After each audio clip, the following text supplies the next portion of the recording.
के बोरीवली शांति वन के वार्ड क्रमांक 10 के माजी नगर सेवक भास्कर खुरसंगे ने महानगर पालिका पर संगीन आरोप लगाया है। कहा कि किस तरह से महानगर पालिका बड़ी बड़ी कंपनियों को रोड खोदने की परमिशन दे देती है, वहीं अगर हम पानी का कनेक्शन लेने जाते हैं तो किस तरह से महानगर पालिका आम जनता को रोड कटिंग बताकर करीब 2 गुने पैसा ऐंठ लेती है। वहीं महानगर पालिका किस तरह से एक ही रोड को महीने में 4 बार खोदने का परमिशन एक दिन में दे देती है। शांतिवन का ये रोड अभी 6 दिन पहले खोदा गया था, लेकिन आज फिर उसी रोड को खोदने की परमिशन दे दिया है, जिससे यहाँ आने जाने वालों को कितनी दिक्कतों का सामना करना पड़ता है। महानगर पालिका अभी हाल ही में वोडाफोन को परमिशन दी, फिर रिलायंस को दिए, फिर एयरटेल 3G को दिए, आज वापस एयरटेल 4G को देकर खुदाई करवा रहा है। इन सब का भुगतान सिर्फ आम जनता को भुगतना पड़ता है। जब हम इस मामले की जानकारी लेने के लिए इंजीनियर से बात की तो इंजीनियर ने कहा कि हम इसके परमिशन को नहीं रोक सकते, क्योंकि हमें हेड ऑफिस से फोन आता है, आपको रोकना है तो रोक दो। खुरसंगे जी ने महानगर पालिका की मोटी कमाई के बारे में भी जानकारी दी।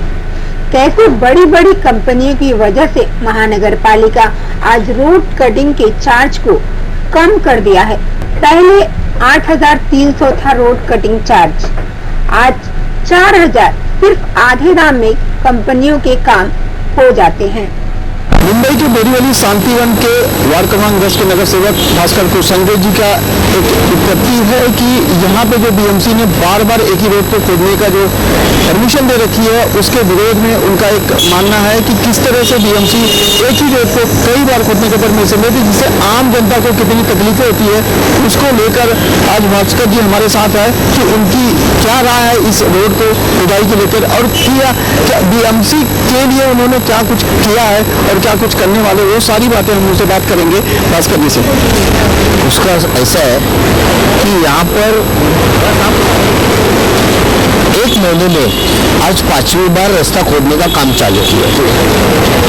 ऐसा है कि अभी ये 4G जो लाइन आया है उसके वजह से रास्ते का परमिशन बार बार उनको दे रहे हैं।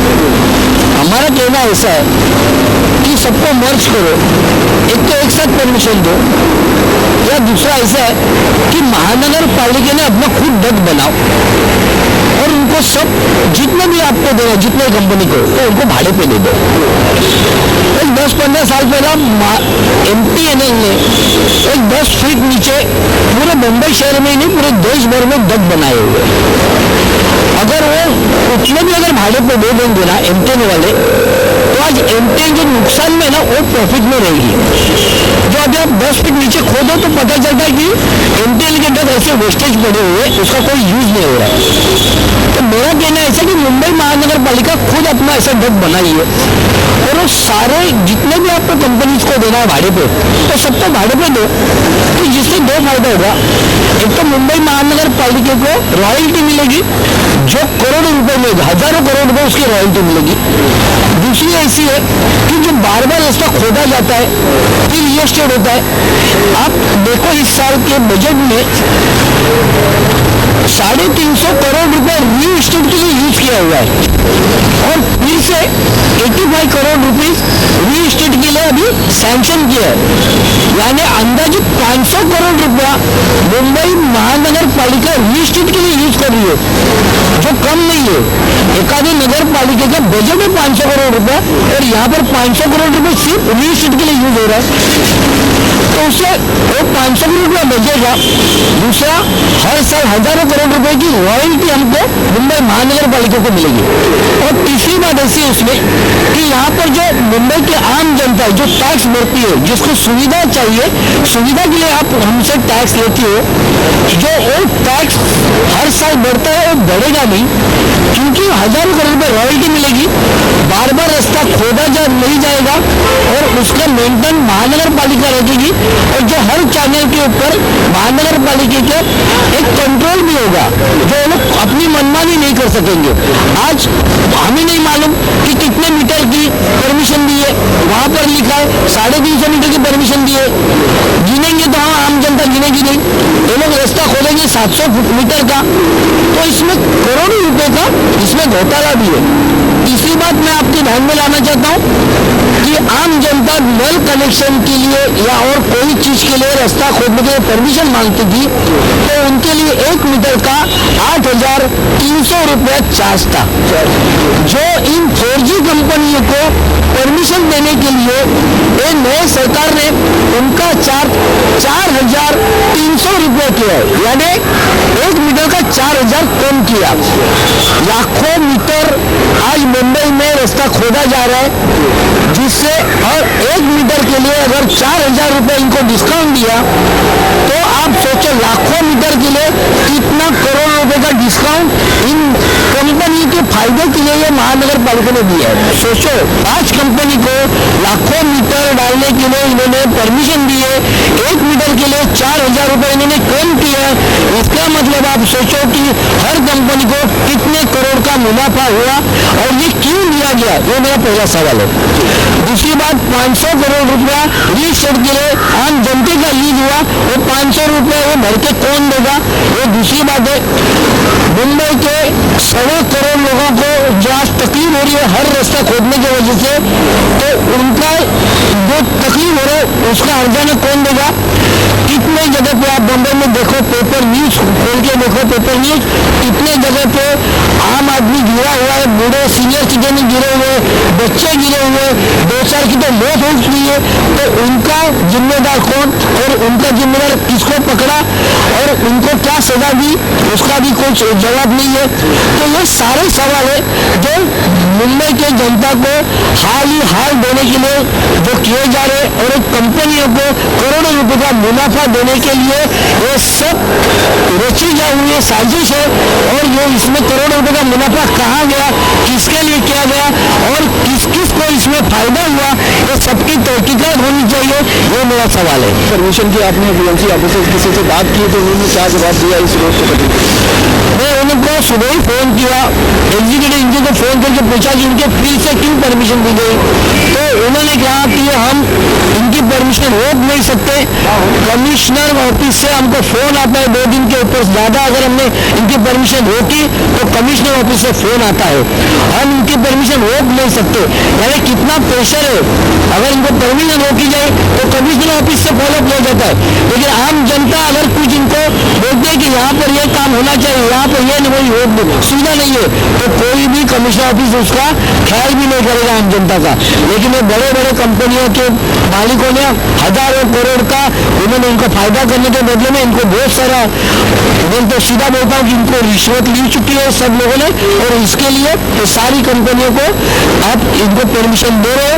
और मैंने कहा जैसा कि हर मीटर के पीछे 4,000 रुपया इन्होंने कम किया हुआ है, तो उसका भी लाखों करोड़ों रुपए का फायदा वो कंपनी को फायदा देने के चक्कर में ये आम जनता को तकलीफ दिया जा रहा है। जाहिर सी बात है, किसी भी जनता को अगर तकलीफ होगी तो सबसे पहले वो नगर सेवक के यहाँ जाते हैं। आपके यहाँ आम जनता आई होगी और इस बारे में बात की होगी, तो क्या जनता कुछ कहती है? नहीं, इसीलिए मुझे मालूम भी नहीं था खोदा जा रहा है सुबह से। मुझे यहाँ शांतिवन से फोन आया कि यहाँ पर फिर से क्यों रास्ता खोदा जा रहा है, जो 6 दिन पहले ही बनाया गया। तो मुझे भी नहीं मालूम है, तो मैं आया यहाँ पर देखा तो इन्होंने ये चालू एयरटेल वाले का काम चले, एयरटेल वाले ने श्री कृष्ण नगर बीच के यहाँ से एनसी कॉलोनी तक का रास्ता खोदा हुआ है। उनको परमिशन पूछा तो उन्होंने मुझे परमिशन दिखाई कि हमको 350 मीटर खोदने की परमिशन है और हम परमिशन से रास्ता खोद रहे हैं। तो जब इन्हें पता चला तो सब तकलीफ नीचे आई हुई थी कि उन्हें बोला कि ऐसा कैसा 6 दिन पहले रास्ता बनता है फिर एयरटेल को परमिशन दी जाती है, जबकि इस महीने भी 4 से 5 बार यहाँ खोदा है। एक दिन के लिए तो यही एयरटेल वाले ने यहाँ पर गैस लाइन ब्रेक की, तो पूरा एक दिन यहाँ पर किसी के घर पे खाना नहीं बना, सबका कितना हजारों रुपए तो हर फैमिली का तो होटल के लिए गया है। तो ये दौलत नगर में रिलायंस वाले ने एक 18 इंच की लाइन 7 जगह पे ब्रेक की, तो उनके ऊपर हमने 18 लाख रुपए का चार्ज मारा, फाइन मारा। दूसरे की उन्होंने मर दिया और तुरंत काम चालू किया, यानी पीछे भी तुरंत परमिशन दी। आज भी एयरटेल वालों ने इतना ब्रेक किया था, गैस लाइन बंद की, ये मैंने वापस इनको तुरंत परमिशन दी थी। मैंने आप सोचो कि आम जनता को अगर नल का कनेक्शन लेना है और 10 मीटर खोदना है तो उनको परमिशन नहीं मिलती 2-2, 3-3 महीना। इसमें बड़े बड़े कंपनी को तुरंत कितना भी नुकसान महानगर पालिका का करे, आम जनता का करे, तो भी उनको तुरंत भी परमिशन दिया जाता है। तो ये कहीं भी गलत है और ये पूरा भ्रष्टाचार इसमें फैला हुआ है। और ये मुंबई के अंदर हजारों करोड़ रुपए का भ्रष्टाचार ये बड़े कंपनी को परमिशन देने के चक्कर में हुआ है। तो इसकी इंक्वायरी होनी चाहिए, ऐसा मेरा यहाँ पे मांग करता हूँ मैं आपके माध्यम से। एक तरफ सरकार टैक्स भरने की मांग करती है, दूसरी तरफ टैक्स के पैसे से इस तरह की जो कार्रवाई की जाती है, बीजेपी सरकार है, बीजेपी सरकार को सारी पावर है। अगर आप बोलते हैं एमटीएनएल ने डग खोद के पहले से रखा हुआ है तो क्यों उसका यूटिलाइज नहीं हो रहा है? या तो बीएमसी को पैसा बचाना है या तो बीएमसी को मोटी कमाई करना है। जैसा कि आपने बोला कि कमिश्नर ऑफिस से फोन आता है ऑफिसर को कि परमिशन तुरंत दिया जाए। आप नगर सेवक है, आपकी तरफ से कुछ इस तरह का जो विरोध प्रदर्शन किया जाएगा या ऐसे ही चलता रहेगा, कुछ ऐसी आपकी राय है? तो मैं अभी पॉइंट ऑफ मोशन डालने वाला हूँ, क्योंकि महानगर पालिका में आप अभी सजेशन रखेंगे, इसके बारे में विरोध करेंगे और सजेशन रखेंगे कि जो बार बार रास्ता खोदने के लिए आप जो कर रहे हो ये गलत है। और जो मैंने अभी आपको जो बताया सेम वही उनको मैं राइटिंग में लिख के उनको सजेशन देने वाला हूँ कि इसके आगे मुंबई महानगर पालिका के अंदर कोई भी रास्ता मत खोदो और खुद का डग बनाओ और वो सब कंपनी को भाड़े पे दे और उसमें हजारों करोड़ का मुनाफा होगा। और वो मुनाफा अगर हमको होता है महानगर पालिका को तो आम जनता के ऊपर जो हम लोग टैक्स लगाते हैं तो टैक्स में कहीं भी कटौती होगी। असेसमेंट टैक्स में कटौती करो वो मत बढ़ा। आपने अभी देखा पिछले 3 साल पहले मुंबई के अंदर टैक्स असेसमेंट टैक्स कितना गुना बढ़ा, 50-60% बढ़ाया गया। और जो अभी आम जनता को अभी तक मालूम नहीं है कि ये और हर 5 साल में बढ़ने वाला है 10%। और वो लागू उसके लिए परमिशन भी नहीं मांगी जाएगी, वो सीधा बढ़ने वाला है, वो बिना परमिशन का। ऐसा उन्होंने पास करके रखा है जो बार बार इतना टैक्स पे करना होगा और जिससे कोई सुविधा भी नहीं मिलेगी। तो ये कहीं तो रोकना चाहिए। इसके लिए हम हमारे पार्टी के लेवल से और कॉर्पोरेशन में इसके बारे में प्रयास करेंगे। बिल्कुल कुशल जी, टैक्स तो जरूर पे करते हैं लेकिन सुविधा के नाम पे खड्डे ही मिलते हैं और बारिश आने वाली है, बारिश के समय में यही खड्डे नहर का रूप लेने वाले हैं। आपकी आम जनता आपके साथ है, मैं इनसे भी बात करूँगा। आप क्या कहेंगे जो खुदाई हो रही है उसको क्या आप किया? देखो पहली बात तो महानगर पालिका ने ये जो एयरटेल है या कोई भी जो कंपनी प्राइवेट कंपनी उनको जो परमिशन दिया जा रहा है तो वो परमिशन के बारे में मैं इतना ही कहूँगा कि आम पब्लिक यहाँ बहुत त्रस्त हो रही है। ये तो पहली बात है। यहाँ देखो यहाँ बिल्डिंग के अंदर एक दवाखाना है, वो गेट के सामने उन्होंने दरवाजा को पूरा खोद दिया है। तो अगर कोई पेशेंट आता है या यहाँ डिलीवरी के लिए कोई औरत आती है तो सबसे पहले तो एम्बुलेंस जाने के लिए भी यहाँ सुविधा नहीं है। आप देख सकते हैं कि यहाँ पूरा खोदा हुआ है, तो ये बहुत बड़ी समस्या है यहाँ पे। और ऐसा मुंबई में हर जगह हो रहा है। वहाँ की एम्बुलेंस बोलो या फायर ब्रिगेड बोलो या बिल्डिंग में कोई अगर हादसा होता है तो यहाँ फायर ब्रिगेड की गाड़ियाँ भी अंदर नहीं जा सकती, क्योंकि तो सब मतलब कैसे ये सब बंद होना चाहिए। और हमारे नगर सेवक भास्कर कुरसिंगे जी उन्होंने इसके बारे में आवाज़ उठाने के लिए हमारे साथ वो किया है, तो हम भी जरूर उनके साथ शामिल होंगे। और ये माध्यम से मैं इतना ही कहूँगा कि आप जो मीडिया वाले हैं कि आप भी यहाँ सब मीडिया लेकर साथ में चलना चाहिए और इसके बारे में जरूर आवाज़ बुलंद करनी चाहिए। आगे और कितनी बार होगा पता नहीं है। इसमें एयरटेल ने किसने कॉर्नर पे तोड़ा था, वहाँ पे गैस पाइप ब्रेक की थी। पूरा एक रात की रेत पूरा श्री कृष्ण नगर से नैन्सी तक का पूरा एरिया भूखा रहा था शाम को। कहीं जाके होटल में जाके खाना पड़ा, कहीं से मंगाना, यहाँ के लोकल होटल में जो सब खाना खत्म हो चुका था। तो ये सब सोचने की बातें कर, और उनको जब पूछा तो उनको परमिशन किसने दिए, उनके पास कोई परमिशन नहीं थी फाइटिंग में, जैसे मुझे परमिशन हुआ, और जो इंडिया को वो तो डर के भाग गया वहाँ से। तो ये सब मेरे ख्याल से कोई ना कोई कॉमन बॉडी होनी चाहिए कि जो हर एक रास्ते पे जो काम करता है तो कोई कोऑर्डिनेट करे सही तरीके से। वो एक काम निकाला तो जो काम करने वो सारे इकट्ठे करे तो काम सही तरीके से चले। नहीं तो ये कंटाला आ गया, ना हमें 3G चाहिए, 4G चाहिए, ना हमें गैस चाहिए, अभी ना पानी चाहिए। तो ये रास्ता सीधा रखो बस। बीएमसी हर चीज़ों को पहले अवगत करा देती कि क्यों नहीं इस रास्ते को बताते कि यहाँ पे खुदाई हो रही है, अगर किसी को पाइपलाइन डालना है तो 1 साल पहले 2 साल पहले ये सारी चीज़ें एक साथ हो जानी चाहिए। क्यों एक ही रोड को बार बार खोदने की परमिशन देती है? ये बीएमसी की कार्रवाई इनकी कमी है आपस की। इसलिए मैं बोला कि यहाँ पे कोई बॉडी होनी ऐसी चाहिए कि जो कोऑर्डिनेट करे कि काम करना उधर ये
इसका जो भास्कर कृष्ण जी के साथ में, उनके सबके साथ में मैं हूँ, क्योंकि हम लोग यहाँ पे जैसे जो रोड खुदाई का काम होता है यहाँ पे, एक तो पहली बात तो यहाँ पे पार्किंग की सुविधा रहती है रोड के ऊपर, और जहाँ कहीं पार्किंग जोन भी होता है वहाँ पे रोड खुद डाल रहे हैं। इसकी वजह से क्या हमारे जो बाइक भी अगर हम कहीं खड़ा कर देते हैं उठा के लेके जाते हैं, तो ये अननेसेसरी रोड का खुदाई का काम हो रहा है। उसका विरोध कहीं ना कहीं होना चाहिए। और भास्कर जी ने जो है वो मित्र भी है और यहाँ के माजी नगर सेवक भी है, तो उन्होंने जो किया है उसको उनके में सबके साथ में जो बीएमसी जो है अपना खुद का टैक्स बनाए उसको रेंट पे देवे, ये बेस्ट पॉलिसी है जो महानगर पालिका को जो करना चाहिए। इससे एक जो हमारे ऊपर इसका टैक्स का जो बोझ हर साल वित्तीय वर्ष में मार्च महीने में जो टैक्स का बोझ ऑटोमेटिकली जो आम जनता के ऊपर आता है, वो टैक्स से कुछ तो राहत मिलेगी। महंगाई तो वैसे बढ़ती जा रही है, और उसके साथ में ये अब हमको सिर्फ रोड के दिखाने जाके हम प्रोग्रेस कर रहे हैं, सिर्फ पूरे मुंबई में सब जगह रोड का काम चालू करने के 10 खोदने से खाली प्रोग्रेस दिखाई नहीं देगा। उसके नीचे की जो क्या एक्चुअली क्यों खोद रहा है, अभी किसी रोड का दिए तो किसी पाइपलाइन का काम चालू है, इसके लिए रोड खुदाई का काम हो। तो अननेसेसरी जब जिस वक्त ये पेवर ब्लॉक का काम है, रोड का काम चल रहा था, उस वक्त वो उनको पूछना चाहिए, उनको उस वक्त उसका ब्लूप्रिंट लेते कि भाई अगर कुछ नीचे पाइपलाइन जा रही है उसको अभी के अभी तुरंत करके लेना, जो 4 साल बाद में करना वो अभी करके ले। ये खर्चा तो हमारे जेब से जाने वाला है। कंटिन्यू खोदना, वापस बनाना, फिर खोदना, फिर वापस बनाना, ये काम गलत है। और ये तो ये इसका अगर सरकार अपने जेब से दे, सरकार अपने जेब से नहीं देने वाली, सरकार तो आम जनता से लेकर देने वाली है। और जिसका हम लोगों को जो है आम नागरिक है, जो हम लोग टैक्स पेयर है, उन लोगों को जो